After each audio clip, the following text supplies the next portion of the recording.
স্বাগত বিশ্বযোগের সাথে আছি চৈতি সরোয়ার। শুনছিলেন শিরোনাম, এবারে বিস্তারিত। ইরানের পররাষ্ট্রমন্ত্রী আব্বাস আরাগচি বলেছেন, ইরানকে ঘিরে যে সংকট তৈরি হয়েছে তার কোনো সামরিক সমাধান নেই এবং ইরান কোনো চাপের কাছে মাথা নত করবে না। এদিকে সংঘাত সমাধানে ওয়াশিংটন তৃতীয় দফা আলোচনা শুরু করেছে লেবানন এবং ইসরায়েলি কর্মকর্তারা। রাষ্ট্রীয় বার্তা সংস্থা IRNA কে আব্বাস আরাগচি বলেন, হুমকির সাথে ইরান অভ্যস্ত, তবে হুমকি দিয়ে কেউ ফল পায়নি এবং ভবিষ্যতে পাবে না। ইরান সংক্রান্ত সমস্যার সমাধান সামরিক ক্ষেত্রের বাইরে খুঁজতে হবে, এই বিষয়টি প্রতিপক্ষের বুঝতে হবেও বলে জানান আরাগচি। তাইওয়ান নিয়ে যুক্তরাষ্ট্রের সাথে চীনের সংঘাত হতে পারে বলে মার্কিন প্রেসিডেন্ট ডোনাল্ড ট্রাম্পকে সতর্ক করেছেন চীনের প্রেসিডেন্ট শি জিনপিং। তিনি এটিকে যুক্তরাষ্ট্র চীন সম্পর্কের সবচেয়ে গুরুত্বপূর্ণ ইস্যু হিসেবে অভিহিত করেছেন। এছাড়া হরমুজ প্রণালী উন্মুক্ত রাখার ব্যাপারে সম্মত হয়েছেন দুই নেতাই। এদিকে চীনের প্রেসিডেন্টের সাথে এক রাষ্ট্রীয় নৈশভোজে অংশ নেওয়ার আগে ট্রাম্প জানান, দুই দেশের মধ্যে এখন পর্যন্ত হওয়া আলোচনা বেশ ইতিবাচক হয়েছে। সৃষ্টি ঘটকের রিপোর্ট।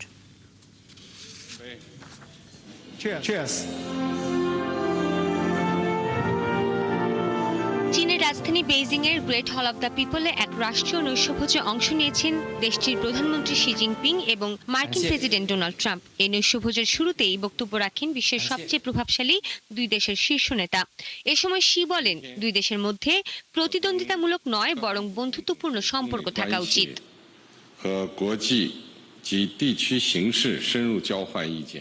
সহযোগিতা উভয় দেশকে লাভবান করবে, অপরদিকে দ্বন্দ্ব উভয়ের ক্ষতি করে। দুই দেশের প্রতিদ্বন্দ্বী হওয়ার বদলে মিত্র হওয়া, একসঙ্গে সফল হওয়া এবং একই সাফল্যের দিকে ছুটে চলা উচিত। আর এ যুগে বড় শক্তিগুলোর মধ্যে সম্পর্ক কিরকম হওয়া উচিত সেটির একটি রূপরেখা আমরা তৈরি করতে পারি। অন্যদিকে বৃহস্পতিবার সকাল থেকে হওয়া বৈঠকগুলো বেশ ইতিবাচক ছিল বলে জানান ট্রাম্প। চীনের প্রতিনিধি দলের সঙ্গে আমাদের খুবই ইতিবাচক ও ফলপ্রসূ আলোচনা হয়েছে। আর আজকের সন্ধ্যায় এই দারুণ আয়োজন আমাদেরকে নতুন করে সুযোগ করে দিয়েছে যুক্তরাষ্ট্র ও চীনের মধ্যকার বন্ধুত্বকে আরো জোরালো করার। একসঙ্গে আমরা নিজেদের মূল্যবোধগুলোকে কাজে লাগিয়ে আমাদের ভবিষ্যৎ প্রজন্মের জন্য আরো সমৃদ্ধি, সহযোগিতা, সুখ ও শান্তির ভবিষ্যৎ গড়ে তোলার সুযোগ পেয়েছি। এর আগে বৃহস্পতিবার দিনের শুরুতেই বৈঠক করেন ট্রাম্প ও শি। এই বৈঠকে তাইওয়ান ইস্যুতে ট্রাম্পকে কড়া বার্তা দেন শি জিনপিং। বলেন, যদি তাইওয়ান ইস্যু ভালোভাবে সামলানো হয় তাহলে দুদেশের মধ্যে সম্পর্ক স্থিতিশীল থাকবে, কিন্তু যদি এটি যথাযথভাবে সামলানো না হয় তাহলে দুদেশের মধ্যে দ্বন্দ্ব, এমনকি সংঘাতও হতে পারে। 2 ঘন্টা ধরে চলে এই দুই নেতার বৈঠক। এরপর এক আনুষ্ঠানিক বিবৃতিতে চীনের পররাষ্ট্র মন্ত্রণালয় জানায়, দুই দেশের রাষ্ট্রপ্রধান মধ্যপ্রাচ্য পরিস্থিতি, ইউক্রেন সংকট, কোরীয় উপদ্বীপ সহ গুরুত্বপূর্ণ আন্তর্জাতিক ও আঞ্চলিক ইস্যুগুলো নিয়ে পারস্পরিক মতবিনিময় করেছেন। বৈঠক শেষে ট্রাম্পের সফর সঙ্গী মার্কিন টেক জায়ান্টদের সাথে আলোচনায় বসেন শি জিনপিং। ভবিষ্যতে চীনের সাথে যুক্তরাষ্ট্রের প্রযুক্তিগত অংশীদারিত্ব আরও বাড়বে বলে আশাবাদ জানান ব্যবসায়ী নেতারা। সেই সাথে চীনে তাদের ব্যবসার সুযোগ বাড়বে বলেও মনে করেন তারা। সৃষ্টি ঘটক, ৭১। ইরান যুদ্ধ শুধু মধ্যপ্রাচ্যের ভূ রাজনীতিকেই বদলে দেয়নি, বরং এই সংঘাত নতুন বৈশ্বিক শক্তির সমীকরণও তৈরি করেছে। মার্কিন গোয়েন্দা সংস্থার এক গোপন প্রতিবেদনে দাবি করা হয়েছে, যুদ্ধ পরিস্থিতিকে কাজে লাগিয়ে চীন সামরিক, অর্থনৈতিক ও কূটনৈতিকভাবে নিজেদের অবস্থান আরও শক্তিশালী করার চেষ্টা করছে। আরাফাত ইসলামের রিপোর্টে বিস্তারিত। মধ্যপ্রাচ্য সংঘাতকে কেন্দ্র করে যুক্তরাষ্ট্রের উপর কৌশলগত চাপ বাড়ানোর সুযোগ নিচ্ছে চীন, এমনটাই দাবি করা হয়েছে মার্কিন গোয়েন্দা সংস্থার একটি গোপন বিশ্লেষণে। যুদ্ধ শুরুর পর থেকেই বেইজিং মধ্যপ্রাচ্যে নিজেদের প্রভাব বাড়াতে সক্রিয় হয়েছে বলে জানানো হয় প্রতিবেদনে। মার্কিন জয়েন্ট স্টাফের গোয়েন্দা বিভাগের প্রস্তুত করা প্রতিবেদনে DIME কাঠামো ব্যবহার করে চীনের পদক্ষেপ বিশ্লেষণ করা হয়। ডি ফর ডিপ্লোম্যাটিক, আইতে ইনফরমেশন, এমতে মিলিটারি, ইতে ইকোনমিক, অর্থাৎ এই 4 স্তম্ভে চীনের তৎপরতা পর্যবেক্ষণ করেছে ওয়াশিংটন। প্রতিবেদনে দাবি করা হয়, ইরানের হামলায় উদ্বিগ্ন উপসাগরীয় মিত্রদের কাছে অস্ত্র বিক্রি করেছে চীন। একই সাথে হরমুজ বন্ধ হয়ে জ্বালানি সংকটে পড়া দেশগুলোর কাছেও নিজেদের সমাধানদাতা হিসেবে তুলে ধরেছে বেইজিং। বিশ্লেষকদের মতে নবায়নযোগ্য জ্বালানি ও বিশাল তেল মজুতের কারণে চীন তুলনামূলকভাবে নিরাপদ অবস্থানে রয়েছে, আর সেই সুযোগ কাজে লাগিয়ে থাইল্যান্ড, ফিলিপাইন, অস্ট্রেলিয়া সহ বিভিন্ন দেশের সঙ্গে জ্বালানি সহযোগিতা বাড়িয়েছে বেইজিং।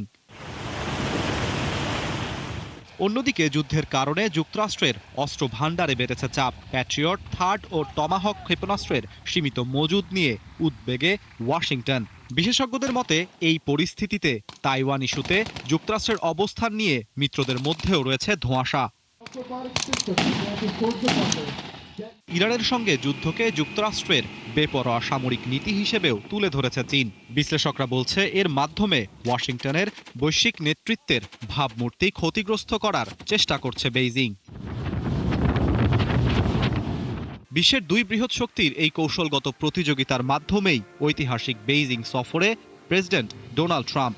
ইরান যুদ্ধের ছায়া যে এখন শুধু মধ্যপ্রাচ্যে সীমাবদ্ধ নেই, বরং তা যুক্তরাষ্ট্র চীন বৈশ্বিক ক্ষমতার লড়াইকেও নতুন মাত্রা দিচ্ছে, সেটি স্পষ্ট হয়ে উঠেছে নতুন এই গোয়েন্দা প্রতিবেদনে। আরাফাত ইসলাম, ৭১। মার্কিন প্রেসিডেন্ট ডোনাল্ড ট্রাম্পের চীন সফরের মধ্যে নতুন করে সামনে এলো রাশিয়া চীন ঘনিষ্ঠতার বার্তা। ক্রেমলিন জানিয়েছে খুব শিগগিরই চীন সফরে যাচ্ছেন রুশ প্রেসিডেন্ট ভ্লাদিমির পুতিন।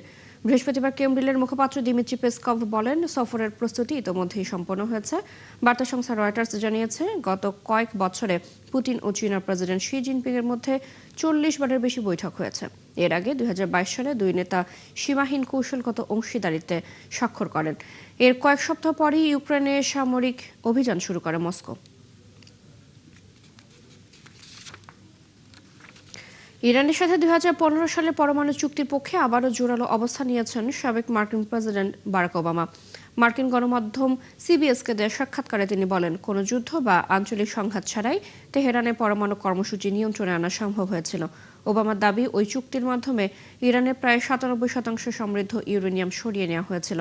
এ বিষয়ে তৎকালীন মার্কিন ও ইসরায়েলি গোয়েন্দা তথ্য চুক্তির কার্যকারিতার পক্ষে ছিল বলে জানান তিনি।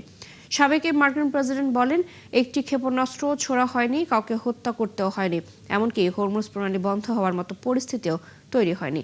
তার ভাষায় কূটনীতির মাধ্যমে বড় একটি সংকট সামাল দেওয়া সম্ভব হয়েছিল।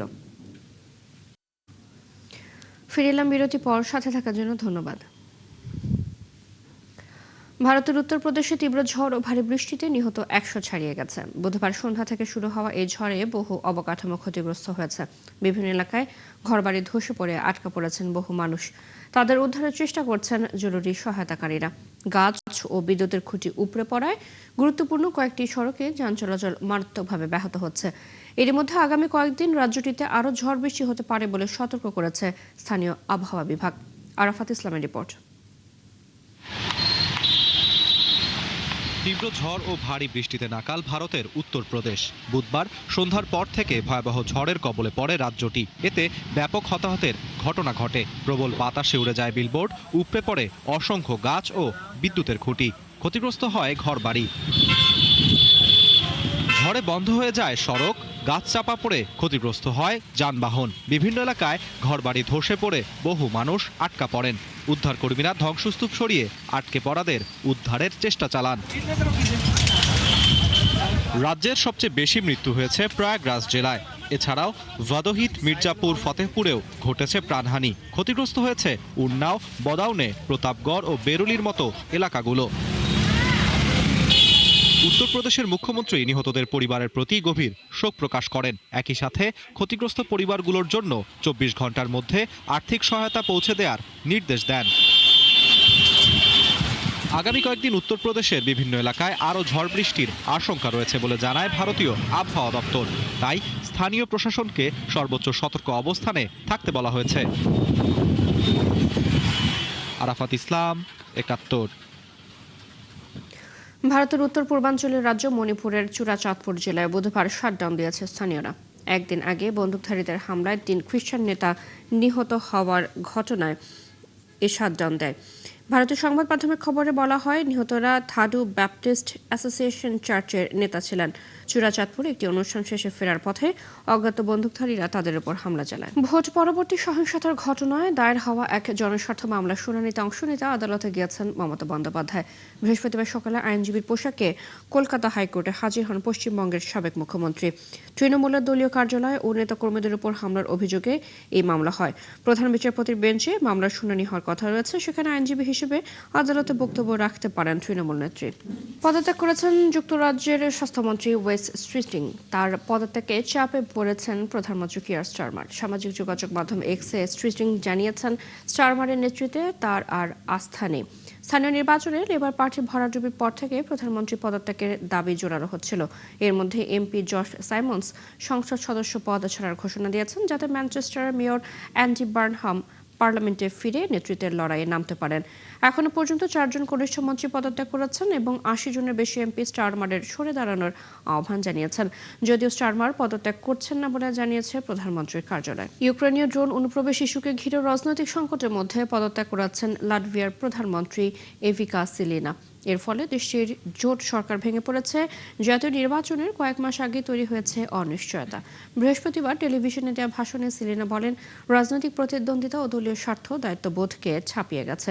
প্রতিরক্ষা মন্ত্রী নিয়োগ নিয়ে জোটের ভেতরে মতবিরোধের জেরেই এই সংকট তৈরি হয়।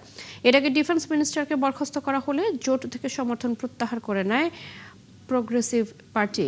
অভিযোগ করছে, রাশিয়া সীমান্ত দিয়ে লাটভিয়ার আকাশসীমায় প্রবেশ করা ইউক্রেনীয় ড্রোনের ঘটনা সঠিকভাবে সামাল দিতে ব্যর্থ হয় প্রতিরক্ষা মন্ত্রণালয়। এই ছিল এখনকার আয়োজনে বিশ্বের আরো নতুন কিছু খবর এবং বিশ্লেষণ নিয়ে দুপুর 1টায় আবার হাজির হবে বিশ্বযোগ। সরাসরি সংবাদ এবং অনুষ্ঠান দেখতে চোখ রাখুন 71 ফেসবুক পেজে, সাবস্ক্রাইব করুন 71 ইউটিউব চ্যানেল। থাকুন 71 সাথে।